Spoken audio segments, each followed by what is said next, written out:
Hello friends, welcome back to cinema explainer. ഇന്ന് നമ്മൾ 2025 പുറത്തിറങ്ങിയ ദ ബൻസാൽ മർഡേഴ്സ് എന്ന സിനിമയെ കുറിച്ചിട്ടാണ് നോക്കാൻ പോകുന്നത്. സിനിമയിലേക്ക് കടക്കുന്നതിന് മുമ്പ് ഞാൻ എന്നും പറയുന്ന പോലെ ചാനൽ ഇതുവരെ സബ്സ്ക്രൈബ് ചെയ്യാതെയാണ് നിങ്ങൾ വീഡിയോ കാണുന്നതെങ്കിൽ ചാനൽ ഒന്ന് സബ്സ്ക്രൈബ് ചെയ്ത് തൊട്ടടുത്തുള്ള ബെല്ലൈക്കൺ ഒന്ന് അമർത്തിയാൽ ഞങ്ങൾ അപ്ലോഡ് ചെയ്യുന്ന പുതിയ വീഡിയോസ് നിങ്ങൾക്കരികിലേക്ക് ഉടൻ തന്നെ എത്തുന്നതായിരിക്കും. സോ നമുക്ക് ഒട്ടും വൈകാതെ തന്നെ സിനിമയിലേക്ക് കടക്കാം. സിനിമ തുടങ്ങുമ്പോൾ തന്നെ ബൻസാൽ കുടുംബത്തിലെ മീര എന്ന സ്ത്രീയെ കാണിക്കുന്നു. ഒരു ദിവസം രാവിലെ എഴുന്നേറ്റ മീര വീടിന് പുറത്ത് കാക്കകൾ കരയുന്ന ശബ്ദം കേൾക്കുന്നു.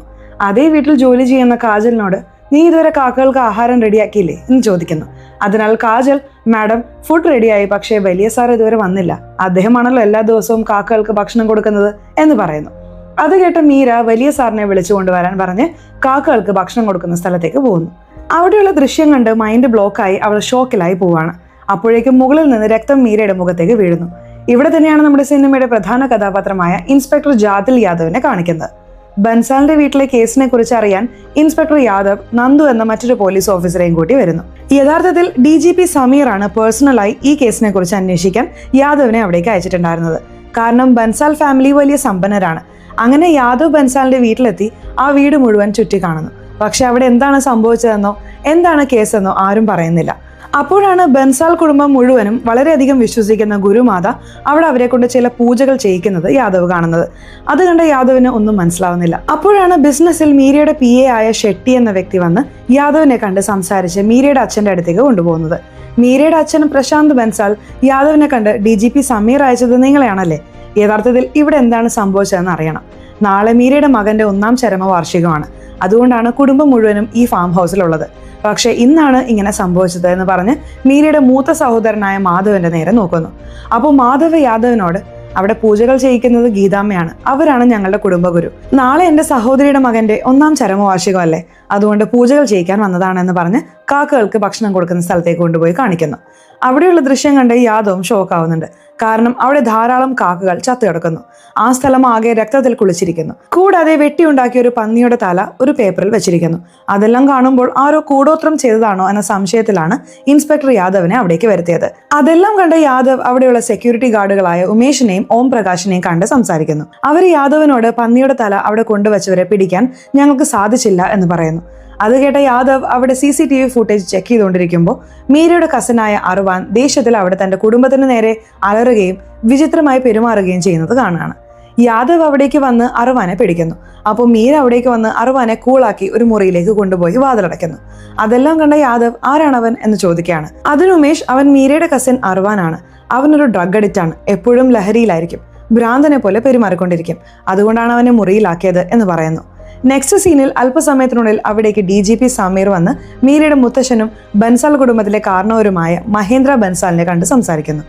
മഹേന്ദ്ര ബൻസാലെ DGPയോട് എൻ്റെ വീട്ടിൽ ഇത്രയും ക്രൂരമായ പ്രവൃത്തി നടന്നു, ഇതിന് കാരണക്കാരായവരെ എങ്ങനെയെങ്കിലും കണ്ടുപിടിക്കണം, ഇതെല്ലാം ആ ഇഡിയറ്റ് രാജേഷിന്റെ പണിയായിരിക്കും, എൻ്റെ സ്വത്തുക്കൾ കൂടി സ്വന്താക്കാനാണ് അവൻ ഇതെല്ലാം ചെയ്യുന്നത് എന്ന് ദേഷ്യത്തിൽ പറയുന്നു. അവിടെ ഉണ്ടായിരുന്ന ഗീതാമ്മ അദ്ദേഹത്തെ ശാന്തനാക്കുന്നുണ്ട്. ഇനി സമീർ യാദവിനെ പുറത്തേക്ക് കൊണ്ടുപോയി മഹേന്ദ്ര സാറ് പറഞ്ഞ രാജേഷ് വേറെ ആരുമല്ല, മഹേന്ദ്രന്റെ മൂത്ത ചേട്ടന്റെ മകനാണ്. അവൻ ന്യൂറസ് എന്ന TV ചാനൽ നടത്തുകയാണ്. പ്രഭാത് ഗ്രൂപ്പ് ആസ്തികളെ കുറിച്ച് യുദ്ധം നടക്കുകയാണ്. ഒരു വശത്ത് അവരുടെ ന്യൂസ് പേപ്പർ പ്രഭാത് മന്ദൻ, മറുവശത്ത് അവരുടെ സ്വന്തം TV ചാനൽ ന്യൂറസ്. രാജേഷ് ദയാദാക്ഷിണ്യം ഒട്ടുമില്ലാത്ത മനുഷ്യനാണ്, മാത്രമല്ല എന്റെ സുഹൃത്തും കൂടിയാണ്, അതുകൊണ്ടാണ് എന്നെ അവരുടെ മധ്യസ്ഥനായി വിളിച്ചത്. ഇത് അവരുടെ കുടുംബ പ്രശ്നമാണ്, അതുകൊണ്ട് നീ ഈ കേസ് വളരെ രഹസ്യമായി കൈകാര്യം ചെയ്യണം, വിവരങ്ങൾ എപ്പോഴും എനിക്ക് നൽകണം എന്ന് പറയുന്നു. അതെല്ലാം കേട്ട യാദവിന് സമീർ ഈ കേസിൽ പേഴ്സണലായി താല്പര്യം കാണിക്കുന്നുണ്ടെന്ന് മനസ്സിലാവുന്നു. അങ്ങനെ യാദവ് വീട്ടിലെത്തിയപ്പോൾ യാദവ് തന്നോട് പറയാതെ വിവാഹം കഴിക്കാൻ ഒരു പെൺകുട്ടിയെ കണ്ടുവച്ചിട്ടുണ്ടെന്നും ജാതകം നോക്കിയെന്നും അറിഞ്ഞ് യാദവിന്റെ അമ്മ കുറഞ്ഞത് കല്യാണത്തിനെങ്കിലും എന്നെ വിളിക്കുമോ എന്ന് ചോദിച്ച് ദേഷ്യപ്പെടുന്നു. പിറ്റേ ദിവസം യാദവ് അവിടെ CCTV ഫുട്ടേജിലൂടെ 2 വ്യക്തികൾ പന്നിയുടെ തല ബൻസാലിന്റെ വീട്ടിൽ വെച്ച് പോകുന്നത് കണ്ട് അവരുടെ വിവരങ്ങൾ അന്വേഷിക്കുന്നു. അവർ താമസിക്കുന്ന ചേരിയിൽ പോയി അവരെ പിടിക്കാൻ ശ്രമിക്കുമ്പോൾ പോലീസിനെ കണ്ട് അവർ ഓടിപ്പോവാൻ ശ്രമിക്കുന്നു. എന്നാൽ യാദവ് തന്റെ ടീമിനൊപ്പം റൗണ്ടപ്പ് ചെയ്ത് അവരെ പിടിച്ച് പോലീസ് സ്റ്റേഷനിൽ കൊണ്ടുവന്ന് സത്യം പറയാൻ പോലീസ് സ്റ്റൈലിൽ ചോദിക്കുന്നു. പക്ഷെ തങ്ങൾക്കൊന്നും അറിയില്ലെന്ന് അവർ പറയുന്നുണ്ട്.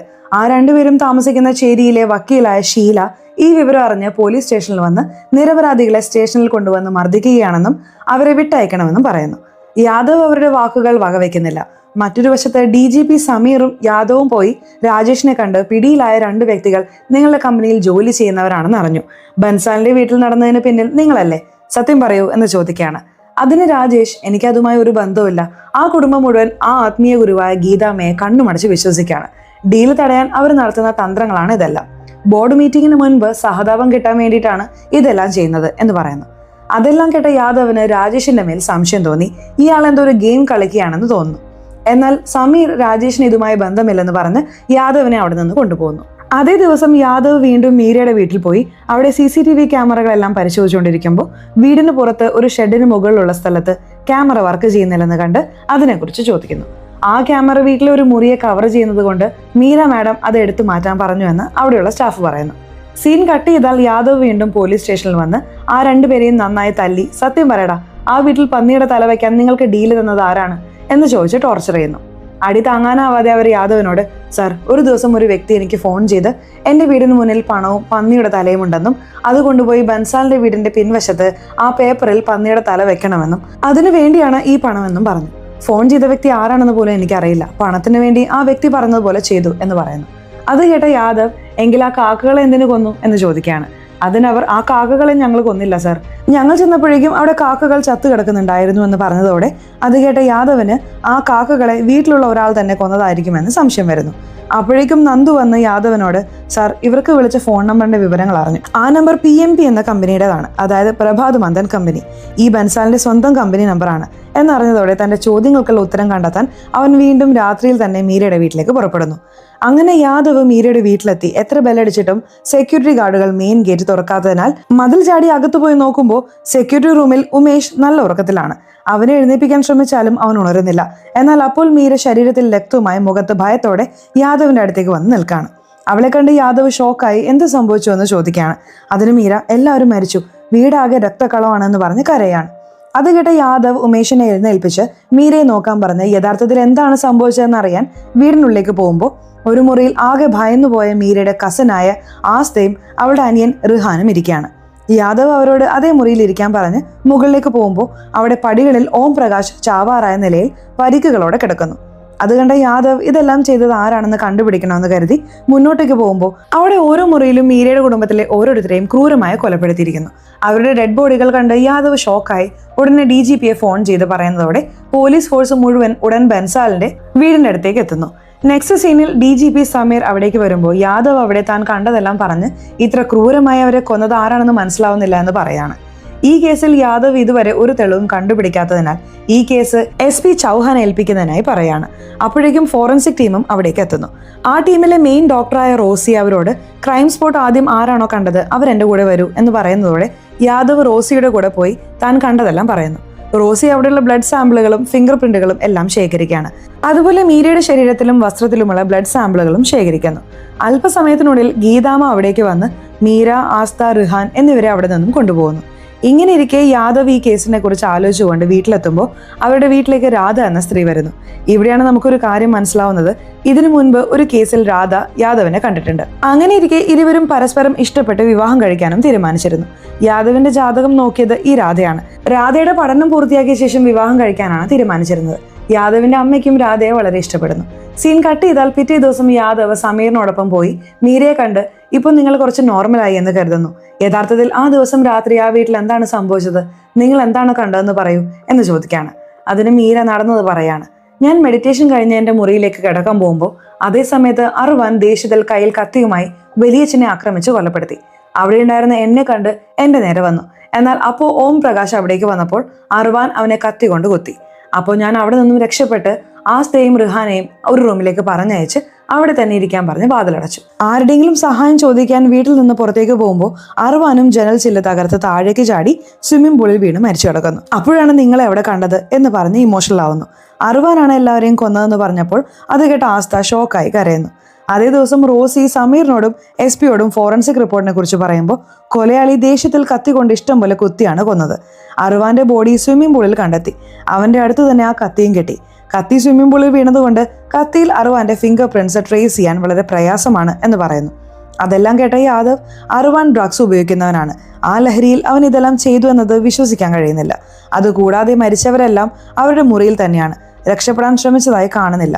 അതായത് അവർക്ക് പ്ലാൻ പ്രകാരം മയക്കുമരുന്ന് നൽകി പിന്നീട് കൊന്നതാണെന്ന് തോന്നുന്നു എന്ന് പറയുന്ന റോസിയോട് ആ പന്നിയുടെ തലയും കാക്കകൾ ചത്ത കാര്യവും പറയുന്നു. ആ കാക്കകൾ കുടിക്കാൻ വെച്ചിരുന്ന വെള്ളവും ടെസ്റ്റ് ചെയ്യിച്ചിട്ടുണ്ടായിരുന്നു. ആ റിപ്പോർട്ട് നോക്കിയ റോസി ആ വെള്ളത്തിൽ മയക്കുമരുന്ന് കലർത്തിയതായും അതുകൊണ്ടാണ് കാക്കകൾ ചത്തതെന്നും മനസ്സിലാക്കുന്നു. അതെല്ലാം കേട്ട DGP സമീറിനും ആ കേസിൽ യഥാർത്ഥത്തിൽ എന്താണ് നടക്കുന്നതെന്ന് മനസ്സിലാവുന്നില്ല. പിറ്റേ ദിവസം സമീർ മീഡിയയോട് ബൻസാൽ ഫാമിലി മർഡർ കേസിൽ കൊലയാളിക്കായി ഇൻവെസ്റ്റിഗേഷൻ ആരംഭിച്ചു. കൊലയാളി ആരാണെന്ന് അറിഞ്ഞാലുടൻ മീഡിയയെ അറിയിക്കും എന്ന് പറയുന്നു. മറ്റൊരു വശത്ത് യാദവ് ഉമേഷിനെ കാണാൻ ഹോസ്പിറ്റലിലേക്ക് പോകുന്നു. ഉമേഷ് ഹോസ്പിറ്റലിൽ ചികിത്സയിൽ കഴിയുന്ന ഓം പ്രകാശിനെ കാണാൻ വന്നതാണ്. യാദവ് ഉമേഷിനോട് ആ ദിവസം വൈകുന്നേരം മുതൽ ആ വീട്ടിൽ എന്താണ് സംഭവിച്ചതെന്ന് പറയുന്നു. അതിന് ഉമേഷ് ആ ദിവസം വൈകുന്നേരം 7 മണിക്ക് മുമ്പേ വീട്ടിലെ ജോലിക്കാരും പാചകക്കാരും എല്ലാം പോയി കഴിഞ്ഞിരുന്നു. ശേഷം ഓം പ്രകാശ് സാറിനേക്കാളും മുന്നേ ഞാൻ ഭക്ഷണം കഴിച്ചു. അതുകൊണ്ട് എനിക്ക് നല്ല ഉറക്കം വന്നു. ഞാൻ ഉറങ്ങിപ്പോയി. പിന്നീടാണ് ഇതെല്ലാം സംഭവിച്ചതെന്ന് പറയുന്നു. അപ്പോഴേക്കും യാദവിന് പോലീസ് സ്റ്റേഷനിൽ നിന്ന് ഫോൺ വന്നതോടെ ഉടൻ പോലീസ് സ്റ്റേഷനിലേക്ക് പുറപ്പെടുന്നു. മറ്റൊരു വശത്ത് പോലീസ് സ്റ്റേഷനിൽ SP ചൗഹാൻ ബൻസാലിന്റെ വീട്ടിൽ പന്നിയുടെ തലയിട്ട ശേഷം പോയ അതേ 2 പേരെ പോലീസ് സ്റ്റേഷനിൽ കൊണ്ടുവന്ന് അവരാണ് ആ കൊലപാതകങ്ങൾ ചെയ്തതെന്ന് സത്യം സമ്മതിക്കാൻ മർദ്ദിച്ചുകൊണ്ടിരിക്കുന്നു. അപ്പോൾ അവിടേക്ക് വന്ന യാദവ് കാര്യം അന്വേഷിച്ച് SP-യോട് ആ കൊലപാതകങ്ങളിൽ ഇവർക്ക് ബന്ധമില്ലെന്നും ഇവർ നിരപരാധികളാണെന്നും എത്ര പറഞ്ഞിട്ടും SP യാദവിന്റെ വാക്കുകൾ വകവയ്ക്കുന്നില്ല. നെക്സ്റ്റ് സീനിൽ യാദവ് ഫോറൻസിക് ഓഫീസിൽ പോയി മാധവ് ബൻസാൽ മരിക്കുന്നതിന് മുമ്പ് ഉപയോഗിച്ച ലാപ്ടോപ്പ് ഡേറ്റ ചെക്ക് ചെയ്യുമ്പോൾ മീരയുടെ അക്കൗണ്ടിൽ നിന്ന് 2000 കോടിയുടെ ഇടപാട് IB എന്നൊരു ഡമ്മി കമ്പനിയിലേക്ക് നടന്നതായി മനസ്സിലാക്കുന്നു. അതോടെ യാദവിന് മീരയുടെ മേൽ കുറച്ച് സംശയം തുടങ്ങുന്നു. പിന്നീട് നന്ദു യാദവിനോട് എന്താണ് സാർ, ഇതിനകം ഈ കേസ് ക്ലോസ് ആകേണ്ടതായിരുന്നു, പക്ഷെ സാറിന്റെ ചോദ്യങ്ങൾ കാരണം ഈ കേസ് കൂടുതൽ വലുതാകുന്നത് പോലെ തോന്നുന്നു എന്ന് പറയുമ്പോൾ അതിന് യാദവ് ഈ കേസിൽ സത്യങ്ങൾ അറിയുന്നതാണ് എനിക്ക് പ്രധാനം എന്ന് പറയുന്നു. അങ്ങനെ വീട്ടിലെത്തിയ യാദവ് TV ന്യൂസിൽ രാജേഷ് ആസ്തയെ തന്റെ സ്റ്റുഡിയോയിലേക്ക് വിളിച്ച് ബൻസാൽ ഫാമിലി മർഡേഴ്സിനെ കുറിച്ച് ചോദിക്കുകയും കൊലയാളിയെ വേഗം പിടിക്കാൻ പോലീസിനെ സമ്മർദ്ദത്തിലാക്കുകയും ചെയ്യുന്നത് കാണുന്നു. ഇതിനിടയിൽ ആ 2 പേരുടെയും ചേരിയിലെ വക്കീലായ ഷീല മീഡിയയോട് SP ചൗഹാൻ നിരപരാധികളായ 2 പേരെ ഈ കേസിൽ നിർബന്ധപൂർവ്വം കൊടുക്കാൻ അവരെ ക്രൂരമായി മർദ്ദിച്ചതുകൊണ്ട് അവരിപ്പോൾ ഹോസ്പിറ്റലിൽ അത്യാസന്ന നിലയിലാണ്. ഇതിന് പോലീസുകാർ സമാധാനം പറയണം എന്ന് ഡിമാൻഡ് ചെയ്യുന്നു. ഈ ന്യൂസ് കണ്ട സമീർ SP-യോട് ദേഷ്യപ്പെടുന്നു. അപ്പോഴേക്കും റോസി അവിടേക്ക് വന്ന് അവരോട് മരിച്ച എല്ലാവരുടെയും ബോഡികളിൽ ഒരു മയക്കുമരുന്നുള്ളതായി കണ്ടെത്തി എന്ന് പറയുന്നു. അത് കേട്ട യാദവ് എങ്കിൽ മീര, റിഹാൻ, ആസ്ത എന്നിവരെങ്ങനെ രക്ഷപ്പെട്ടു എന്ന് ചോദിക്കുകയാണ്. അതിന് റോസി ആ മയക്കുമരുന്ന് ഒരു പായസത്തിലാണ് കലർത്തിയിരുന്നത്. ആസ്തയ്ക്ക് പാലിലെ ലാക്ടോസ് അലർജിയാണ്. ഓം പ്രകാശ് അപ്പോഴേക്കും ഡിന്നർ കഴിച്ചിരുന്നില്ല. മീര ആ പായസം തീരെ കഴിച്ചില്ല എന്ന് പറയാണ്. അത് കേട്ട യാദവ് സമീറിനോട് സർ, പായസം 3 പേര് മാത്രമാണ് കഴിക്കാതിരുന്നത്. ഓം പ്രകാശ് ഹോസ്പിറ്റലിലാണ്. മീരയോട് നമ്മൾ സംസാരിച്ചു. ഇനി ആസ്തയോട് ഒരു പ്രാവശ്യം സംസാരിക്കാൻ പെർമിഷൻ തരൂ എന്ന് പറയാണ്. സമീറും ഓക്കെ പറയുന്നു. പിന്നീട് യാദവ് പോയി ആസ്തയെ കണ്ട് സംസാരിക്കുന്നു. ആസ്ത യാദവിനോട് അർവാൻ ചേട്ടൻ ഡ്രഗ് അഡിക്റ്റ് ആണ്, അതുകൊണ്ട് അദ്ദേഹത്തെ ഒരു മുറിയിൽ പൂട്ടിയിട്ടിരിക്കുകയായിരുന്നു. ആ ദിവസം രാത്രി കൊലപാതകങ്ങൾ നടക്കുന്നതിന് 1/2 മണിക്കൂർ മുമ്പ് വരെ അർവാൻ ചേട്ടൻ ഞങ്ങളുടെ മുറിയിൽ ഞങ്ങളോടൊപ്പം സന്തോഷത്തോടെ ഗെയിംസ് കളിക്കുകയായിരുന്നു. അപ്പോൾ ഓം പ്രകാശിനെ പടികൾക്കടുത്ത് കണ്ടപ്പോൾ എന്താണെന്ന് ചോദിച്ചു. ബാക്ക് സൈഡിലെ വാതിലുകൾ തുറന്നു കിടക്കുകയായിരുന്നു, അത് അടയ്ക്കുകയാണെന്ന് പറഞ്ഞു. അങ്ങനെ ഓം പ്രകാശ് പോയി കഴിഞ്ഞ് കുറച്ച് കഴിഞ്ഞപ്പോൾ അർവാനും തന്റെ മുറിയിലേക്ക് പോയി. റിഹാൻ ഉറങ്ങി. ഞാൻ ഒറ്റയ്ക്ക് ഗെയിം കളിച്ചുകൊണ്ടിരുന്നു. അപ്പോഴാണ് എന്തോ ശബ്ദം കേട്ട് ഞാൻ മുറിയുടെ പുറത്തേക്ക് വന്ന് നോക്കിയത്. അപ്പോൾ ഓം പ്രകാശ് മുകളിലത്തെ നിലയിലേക്ക് പോകുന്നതും മീര ചേച്ചി തന്റെ വസ്ത്രത്തിലും മുഖത്തും രക്തവുമായി പേടിച്ച് താഴേക്ക് വന്ന് ആസ്തയോടും റിഹാനോടും മുറിയിൽ സേഫ് ആയി ഇരിക്കാൻ പറഞ്ഞ് സഹായത്തിനായി പുറത്തേക്ക് പോയെന്നും അവൾ പറയുന്നു. അതെല്ലാം കേട്ട യാദവ് പ്രഭാത് ഗ്രൂപ്പ് കമ്പനി നിങ്ങളുടെ പാരമ്പര്യ സ്വത്തല്ലേ, അത് രാജേഷ് ബൻസാൽ സ്വന്തമാക്കാൻ ആഗ്രഹിക്കുന്നു, എന്നിട്ടും നീ രാജേഷിന്റെ അടുത്തേക്ക് എന്തിനാണ് പോയത് എന്ന് ചോദിക്കുന്നു. അതിന് ആസ്ത പ്രഭാത് മന്ദൻ കമ്പനിയുടെ കാര്യം കഴിഞ്ഞു. മീരയുടെ മകൻ അർജുൻ മരിച്ച ശേഷം മീര ചേച്ചി ആ കമ്പനിയുടെ ആസ്തികളുടെ പേരിൽ വലിയ തുകയ്ക്ക് ലോണുകൾ എടുത്ത് നശിപ്പിച്ചു. ഇപ്പോൾ ചേച്ചിയുടെ മാനസിക നിലയും വളരെ മോശമാണ്. ഞങ്ങളുടെ കുടുംബത്തിന് രാജേഷ് അങ്കിൾ കാരണം ഒരു അപകടവും ഇല്ല എന്ന് പറയുന്നു. അത് കേട്ട യാദവ് എങ്കിൽ ആരാണ് കാരണമെന്നാണ് നിങ്ങൾക്ക് തോന്നുന്നത് എന്ന് ചോദിക്കുകയാണ്. അതിന് ആസ്ത ഗീതാമ്മ, അവർ ഗുരുമാതയാണെന്ന് പറഞ്ഞ് നടക്കുന്നുണ്ടല്ലോ, അവർ ആത്മീയ ഗുരുവല്ല, അവർക്ക് അധികാരം എന്നാൽ ഭ്രമമാണ്. ഇതിനു പിന്നിൽ അവരാണ് ആദ്യം മീരയെ തന്റെ അധീനതയിലാക്കിയത്. പിന്നീട് അർവാനെയും തന്റെ അധീനതയിലാക്കാൻ ശ്രമിച്ചു. അർവാന്റെ പേരിലുള്ള സിം കാർഡ് പോലും ഈ ഗീതാമ്മയാണ് ഉപയോഗിച്ചിട്ടുണ്ടായിരുന്നത്. അവരാണ് പ്ലാൻ ചെയ്ത് എന്റെ കുടുംബത്തെ നശിപ്പിച്ചത് എന്ന് പറഞ്ഞ് ഇമോഷണൽ ആവുന്നു. പിന്നീട് ബൻസാൽ കുടുംബത്തിലെ എല്ലാവരുടെയും സംസ്കാര ചടങ്ങുകൾ പൂർത്തിയാക്കുന്നു. കട്ട് ചെയ്താൽ യാദവ് പോയി ഗീതാമ്മയെ കണ്ട് എല്ലാ ശനിയാഴ്ചയും രാത്രി പ്രസാദം പോലെ പായസം വീട്ടിൽ എല്ലാവരും കഴിക്കാറുണ്ടല്ലോ, ഇത് നിങ്ങൾ പറഞ്ഞിട്ടാണ് നടക്കുന്നത്. എന്നാൽ അതേ പായസത്തിലാണ് മയക്കുമരുന്ന് കലർത്തിയത്. അത് കഴിച്ചത് കൊണ്ടാണ് എല്ലാവരും ബോധം കെട്ടത്. പിന്നീട് എല്ലാവരെയും ക്രൂരമായി ആരോ കൊന്നു. ഇതിനെക്കുറിച്ച് നിങ്ങൾ എന്ത് പറയുന്നുവെന്ന് ചോദിക്കുന്നു. അതിന് ഗീതാമ്മ താൻ ബൻസാൽ കുടുംബത്തിന് നന്മ ചെയ്യാനേ ആഗ്രഹിച്ചിട്ടുള്ളൂ, അല്ലാതെ തിന്മ ചെയ്യാനല്ല എന്ന് പറഞ്ഞ് ഈ കേസ് തന്റെ തലയിൽ വരാതിരിക്കാൻ വാക്കുകൾ മാറ്റി പറയാണ്. യാദവ് അവിടെ നിന്ന് നേരെ മീരയുടെ ഭർത്താവായ കണ്ണനെ കാണാൻ പോയി സംസാരിക്കുന്നു. താൻ ലണ്ടനിലാണെന്ന് കണ്ണൻ പറയുന്നുണ്ട്. യാദവ് അയാളോട് യഥാർത്ഥത്തിൽ നിങ്ങളുടെ മകൻ അർജുൻ എന്ത് സംഭവിച്ചു എന്ന് ചോദിക്കുന്നു. അതിന് കണ്ണൻ അവന് ലങ്സ് പ്രോബ്ലം ആണെന്ന് അറിഞ്ഞപ്പോൾ ലണ്ടനിൽ കൊണ്ടുപോയി ചികിത്സ നൽകി. പക്ഷേ രക്ഷിക്കാൻ കഴിഞ്ഞില്ല. കഴിഞ്ഞ വർഷം അവൻ മരിച്ചു എന്ന് പറയുന്നു. അപ്പോൾ കണ്ണൻ ഒരു കോൾ വരുന്നുണ്ട്. കണ്ണൻ കോൾ എടുത്ത് ഇപ്പോൾ ബൻസാൽ ഫാമിലി കഴിച്ച പായസത്തിൽ ഏത് മയക്കുമരുന്നാണോ കലർത്തിയത് എന്ന് റോസി പറഞ്ഞത് അതേ മയക്കുമരുന്ന് അടങ്ങിയ മരുന്നുകൾ കൊണ്ടുവരാൻ കണ്ണൻ ആ ഫോണിലുള്ള വ്യക്തിയോട് പറയുന്നു. അത് കേട്ട യാദവ് ആ മരുന്നുകൾ ആർക്കു വേണ്ടിയാണ് എന്ന് ചോദിക്കുന്നു. അതിന് കണ്ണൻ ഇത് മീരയ്ക്ക് വേണ്ടിയാണ്. അർജുൻ മരിച്ച ശേഷം മീരയ്ക്ക് പല പ്രശ്നങ്ങളും വന്നു. ആങ്സൈറ്റി, ഇൻസോമിനിയ, ഉറക്കം കിട്ടാത്ത അവസ്ഥ. അതുകൊണ്ട് കുറേ കാലമായി ഈ മരുന്നുകൾ അവൾ ഉപയോഗിക്കുന്നുണ്ട് എന്ന് പറയുന്നു. അത് കേട്ട് യാദവിന് തന്റെ കുടുംബത്തെ മീര തന്നെ കൊന്നതായിരിക്കും എന്ന സംശയം കൂടുതൽ ബലപ്പെടുന്നു. നെക്സ്റ്റ് സീനിൽ യാദവ് മീരയുടെ മകൻ അർജുന്റെ മെഡിക്കൽ ഫയൽ എടുത്ത് യഥാർത്ഥത്തിൽ അർജുൻ എങ്ങനെയാണ് മരിച്ചതെന്ന് അറിയാൻ ആഗ്രഹിക്കുന്നു. ആ ഫയൽ എടുത്ത് മീരയുടെ വീട്ടിൽ ചെല്ലുമ്പോൾ അവിടെ അപ്പോഴേക്കും റോസി യഥാർത്ഥത്തിൽ കൊലപാതകങ്ങൾ എങ്ങനെ നടന്നു, അർവാൻ ആദ്യം ആരെ എങ്ങനെ കൊന്നു, പിന്നീട് അവൻ മുകളിൽ നിന്ന് സ്വിമ്മിംഗ് പൂളിൽ എങ്ങനെ വീണ് മരിച്ചു എന്ന് ക്ലിയറായി വിശദീകരിച്ചു കൊടുക്കുകയാണ്. അതെല്ലാം കേട്ട യാദവ് അർവാൻ കൊല്ലാൻ ഉപയോഗിച്ച കത്തി തോട്ടക്കാരന്റെ ഷെഡിൽ ഉണ്ടായിരുന്നതാണെന്ന് പറയുന്നുണ്ടല്ലോ. അങ്ങനെയാണെങ്കിൽ യഥാർത്ഥത്തിൽ ആ കത്തി അർവാന്റെ കയ്യിൽ എങ്ങനെ വന്നു എന്ന് ചോദിക്കുകയാണ്. അതിന് റോസി ആ ഷെഡിന് മുകളിലുള്ള CCTV ക്യാമറ വർക്ക് ചെയ്യുന്നില്ലത്രേ, ഇല്ലെങ്കിൽ എങ്ങനെ അത് പോയി എന്ന് അറിയാമായിരുന്നു എന്ന് പറയാണ്. ആ ഫുട്ടേജ് സെക്യൂരിറ്റി ബൂത്തിലേക്ക് കണക്റ്റഡ് അല്ല, പക്ഷേ കമ്പനി സെർവറിലേക്ക് അപ്ലോഡ് ചെയ്യപ്പെടുന്നുണ്ട് എന്ന് പറഞ്ഞ് ആ രാത്രിയിലെ ഫുട്ടേജ് അവർക്ക് കാണിച്ചു കൊടുക്കുന്നു. ആ കൊലപാതകങ്ങൾ നടക്കുന്നതിന് കുറച്ച് സമയം മുമ്പ് മീര അതേ വഴിയിലൂടെ പുറത്തേക്ക് വന്ന് കുറച്ചു കഴിഞ്ഞ് വീണ്ടും ഉള്ളിലേക്ക് പോയതായി കാണുന്നു. അത് കാണിച്ച യാദവ് തീർച്ചയായിട്ടും കത്തി മീര ഉള്ളിലേക്ക് കൊണ്ടുപോയിട്ടുണ്ടാകണം എന്ന് പറയുന്നു. അതെല്ലാം കണ്ട സമീറും ആലോചനയിലായി. യഥാർത്ഥത്തിൽ മീര തന്റെ കുടുംബത്തെ എത്ര ക്രൂരമായി എന്തിനു കൊന്നു എന്ന് ചോദിക്കുകയാണ്. അതിന് യാദവ് അതേ ദിവസം രാത്രി മീരയുടെ അച്ഛൻ തന്റെ ലാപ്ടോപ്പിൽ അവരുടെ കമ്പനി ഫിനാൻഷ്യൽ റിപ്പോർട്ട് നോക്കിയിരുന്നു. അതിനു മുമ്പേ മീര മുഴുവൻ സ്വത്തുക്കളും ഗീതാമ്മയുടെ പേരിലേക്ക് മാറ്റിയിരുന്നു. അതിലെ ഒരു ഡമ്മി കമ്പനിയായ I&Bയിലേക്ക് 2000 കോടി ഫണ്ട് ട്രാൻസ്ഫർ ആയതായി മനസ്സിലാകുന്നു. ഈ സത്യം തന്റെ അച്ഛൻ അറിഞ്ഞ് പിന്നീട് എല്ലാവരോടും പറയുമെന്ന് ഭയന്ന് അങ്ങനെ ഒരാൾക്ക് പുറകെ ഒരാളായി എല്ലാവരെയും കൊന്നിട്ടുണ്ടായിരുന്നു. ഇനി ആസ്തയും റിഹാനെയും എന്തിനു കൊന്നില്ല എന്നാൽ താൻ മാത്രം ജീവിച്ചിരുന്നാൽ എല്ലാവർക്കും തന്റെ മേൽ സംശയം വരുന്നതുകൊണ്ട് അവരെ കൊന്നില്ല എന്ന് പറയുന്നു. അതെല്ലാം കേട്ട സമീർ, നീ പറഞ്ഞത് സത്യമായി തോന്നുന്നുണ്ട്, പക്ഷെ അത്ര കൺവിൻസിംഗ് ആയി തോന്നുന്നില്ല. നീ കൂടുതൽ വിവരങ്ങൾ ഈ കേസിനെ കുറിച്ച് അറിയാൻ ശ്രമിക്കുക എന്ന് പറയാണ്. സീൻ കട്ട് ചെയ്താൽ യാദവ് പോയി മീരയെ കണ്ട് ആ CCTV ഫുട്ടേജ് കാണിച്ച് നിങ്ങൾ ആ സമയത്ത് വീട്ടിൽ നിന്ന് പുറത്തേക്ക് എന്തിനു പോയി എന്ന് ചോദിക്കുന്നു. അതിന് മീര, എനിക്ക് സിഗരറ്റ് വലിക്കുന്ന ശീലമുണ്ട്, അതുകൊണ്ട് സ്മോക്ക് ചെയ്യാൻ പുറത്തേക്ക് പോയതാണ് എന്ന് പറയുന്നു. പിന്നീട് യാദവ് പോയി മീരയുടെ PA ആയ ഷെട്ടിയെ കണ്ട് മീര പ്രഭാത് മന്ദൻ കമ്പനിയിൽ നിന്ന് I&B എന്ന ഡമ്മി കമ്പനിയിലേക്ക് 2000 കോടി ഫണ്ട് എന്തിനു ട്രാൻസ്ഫർ ചെയ്തു എന്ന് ചോദിക്കുകയാണ്. അത് കേട്ട് ഷെട്ടിക്ക് ഒരു മറുപടിയും പറയാൻ കഴിയാതെ സൈലന്റ് ആവുന്നു. അതെല്ലാം കാണുന്ന യാദവിന് ബൻസാൽ ഫാമിലി മർഡേഴ്സിന് പിന്നിൽ എന്തോ ശക്തമായ രഹസ്യം ഒളിഞ്ഞിരിപ്പുണ്ടെന്ന് മനസ്സിലാകുന്നു. അതേ ദിവസം വൈകുന്നേരം യാദവ് മീരയുടെ മകൻ അർജുന്റെ മെഡിക്കൽ റിപ്പോർട്ട് കൊണ്ടുപോയി റോസിക്ക് കൊടുത്ത് ഇത് മീരയുടെ മകൻ അർജുന്റെ മെഡിക്കൽ റിപ്പോർട്ടാണ്, ഇത് ക്ലിയർ ആയി നോക്കിയ ശേഷം ഇതിൽ എന്തെങ്കിലും സത്യങ്ങൾ ഒളിഞ്ഞിരിപ്പുണ്ടോ എന്ന് പറയണം എന്ന് പറഞ്ഞ് പോവാണ്. അതേസമയം രാത്രി റോസി യാദവിനെ വീട്ടിലേക്ക് വിളിച്ച് ഈ റിപ്പോർട്ട്സ് എല്ലാം നോക്കി. ഇപ്പോൾ നിങ്ങളുടെ സംശയം എന്താണെന്ന് പറയൂ എന്ന് ചോദിക്കുകയാണ്.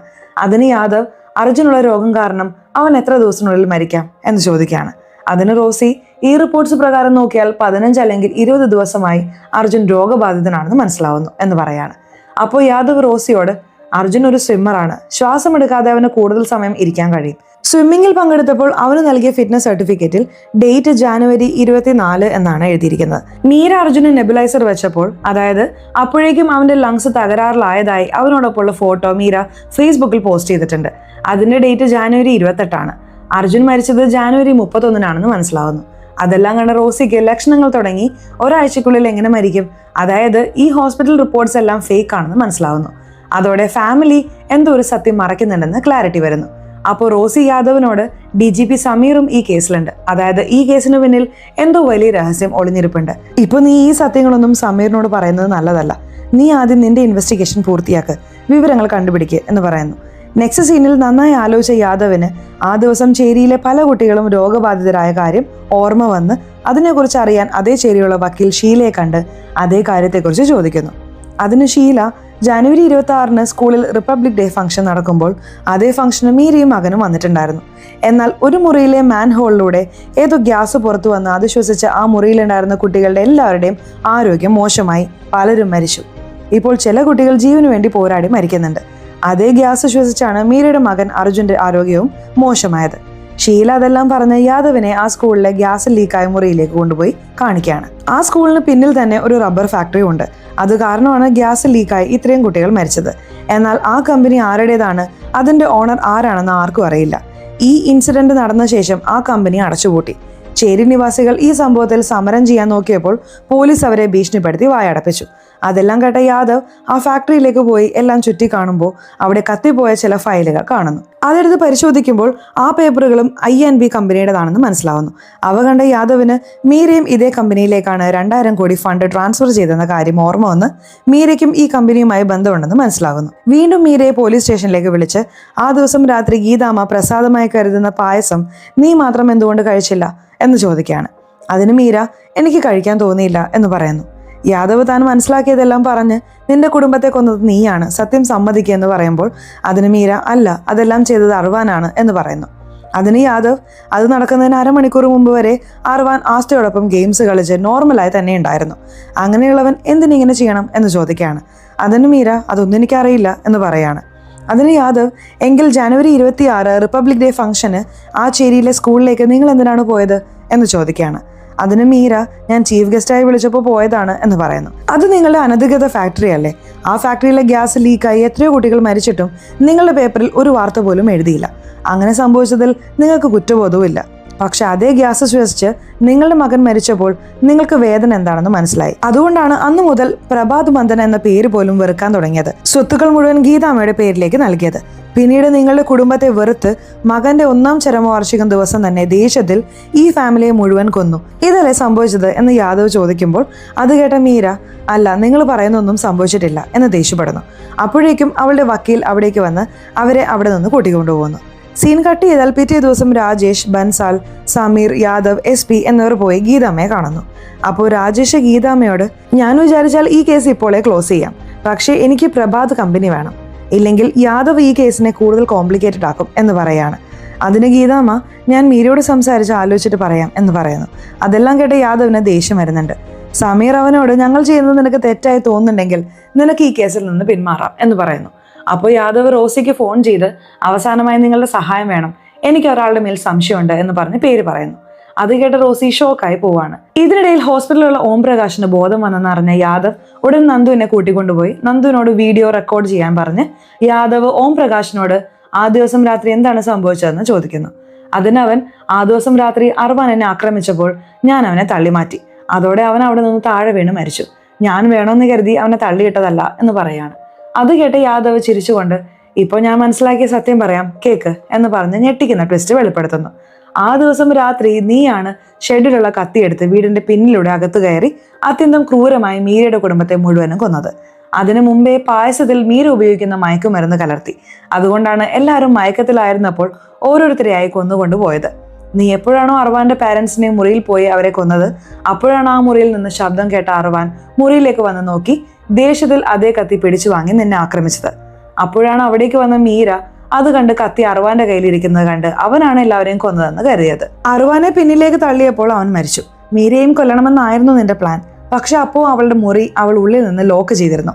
ഇതെല്ലാം ചെയ്തത് നീയാണ് എന്ന് പറയുന്നു. യഥാർത്ഥത്തിൽ ഇതെല്ലാം ഓം പ്രകാശാണ് ചെയ്തതെന്ന് യാദവ് എങ്ങനെ മനസ്സിലാക്കിയെന്നാൽ യാദവ് ചേരിയിലെ വക്കീൽ ഷീലയെ കണ്ട് സംസാരിച്ചപ്പോൾ ഓം പ്രകാശും അതേ ചേരിയിൽ താമസിക്കുന്നവനാണെന്നും അവൻ ആദ്യം മീരയുടെ വീട്ടിൽ കാർ ഡ്രൈവറായി ജോലി ചെയ്തിരുന്നുവെന്നും എപ്പോഴാണോ സ്കൂളിൽ ആ ഫാക്ടറി കാരണം ഗ്യാസ് ലീക്കായി അത് ശ്വസിച്ച് എത്രയോ കുട്ടികൾ മരിച്ചത്, ആ കുട്ടികളിൽ ഓം പ്രകാശിന്റെ മകളും മരിച്ചിട്ടുണ്ടായിരുന്നു. ആ ഫാക്ടറി ബൻസാൽ കുടുംബത്തിൻ്റെതാണെന്ന് അറിഞ്ഞ ഓം പ്രകാശ് പ്രതികാരമായി കുടുംബത്തെ മുഴുവൻ കൊന്നതാണെന്ന് പറയുന്നു.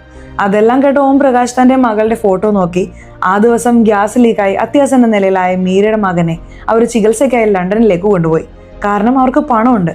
പക്ഷെ എന്റെ മകൾ ഇവിടെ ഹോസ്പിറ്റലിൽ മരിച്ചു. അപ്പോഴാണ് എനിക്ക് ആ റബ്ബർ ഫാക്ടറി മീരയുടെ ഫാമിലിയുടെ കീഴിലാണെന്ന് അറിഞ്ഞ് ആ ഫാക്ടറി കാരണമാണ് ഗ്യാസ് ലീക്കായി ഇത്രയും കുട്ടികൾ മരിച്ചതെന്ന സത്യം എല്ലാവരും അറിയണമെന്ന് കരുതി ഞങ്ങളുടെ ചേരിക്കാർ എല്ലാവരും ചേർന്ന് സമരം ചെയ്യാൻ നോക്കിയപ്പോൾ ബൻസാൽ ഫാമിലി തങ്ങളുടെ പണത്തിന്റെ അഹങ്കാരത്താൽ ഞങ്ങളെ ആക്രമിക്കുകയും പാവപ്പെട്ടവരാണെന്ന് പറഞ്ഞ് ഭീഷണിപ്പെടുത്തി സത്യത്തെ അടിച്ചമർത്തുകയും ചെയ്തു. പിന്നീട് എന്നെ ഡ്രൈവറിൽ നിന്ന് ഈ ഫാം ഹൗസിലെ ഗാർഡായി നിയമിച്ചു. എന്നാൽ എൻ്റെ മകളുടെ സംസ്കാര ദിവസം തന്നെ ബൻസാൽ ഫാമിലി മുഴുവനും കൊല്ലണമെന്ന് ഉറപ്പിച്ച് അങ്ങനെ ആ ദിവസം എല്ലാവരെയും കൊന്നു. അർവാൻ ഇടയിൽ വന്നില്ലായിരുന്നെങ്കിൽ മീരയും കൊന്നേനെ എന്ന് പറയുന്നു. ഈ കേസ് വഴിതിരിച്ചു വിടാനാണ് തലേ ദിവസം പന്നിയുടെ തല അവിടെ വെക്കുകയും കാക്കകളെ കൊല്ലുകയും ചെയ്തത്. ഓം പ്രകാശ് സത്യങ്ങൾ പറയുന്ന വീഡിയോ പബ്ലിഷ് ചെയ്യുന്നതോടെ ജനങ്ങൾക്കും മീഡിയയ്ക്കും യഥാർത്ഥ സത്യം മനസ്സിലാവുന്നു. ഇതെല്ലാം യാദവിന്റെ പണിയാണെന്ന് മനസ്സിലായ സമീർ തന്റെ വാക്ക് കേൾക്കാതെ ഇതെല്ലാം ചെയ്തതിന് ദേഷ്യത്തിൽ യാദവിനെ സസ്പെൻഡ് ചെയ്യുന്നു. അതോടെ യാദവ് അവിടെ നിന്ന് ചിരിച്ചുകൊണ്ട് പോവാണ്. കാരണം ഈ കേസിലെ സത്യങ്ങൾ പുറത്തു കൊണ്ടുവന്നല്ലോ. മറ്റൊരു വശത്ത് മീര തന്റെ PAയോട് താനുള്ളിടത്തോളം കാലം പ്രഭാത് മന്ദൻ കമ്പനി ആരും തൊടില്ല എന്ന് പറയുന്നു. സിനിമയുടെ അവസാനത്തിൽ രാധയും യാദവും ഒന്നിച്ചതായി കാണിക്കുന്നു. അതോടെ സിനിമ അവസാനിക്കുന്നു. സിനിമ എങ്ങനെയുണ്ടായിരുന്നു? സിനിമയെക്കുറിച്ചിട്ടുള്ള നിങ്ങളുടെ അഭിപ്രായങ്ങൾ തീർച്ചയായിട്ടും കമന്റ് ബോക്സിൽ രേഖപ്പെടുത്തണേ. അതുപോലെ ചാനൽ ഇതുവരെ സബ്സ്ക്രൈബ് ചെയ്തിട്ടില്ലെങ്കിൽ ചാനൽ ഒന്ന് സബ്സ്ക്രൈബ് ചെയ്ത് ഈ വീഡിയോ ഇഷ്ടപ്പെട്ടാൽ തീർച്ചയായിട്ടും ഒരു ലൈക്ക് കൂടി തരാൻ മറക്കല്ലേ. സോ ഇനി അടുത്തൊരു വീഡിയോയിൽ കാണുന്നത് വരെ ബൈ.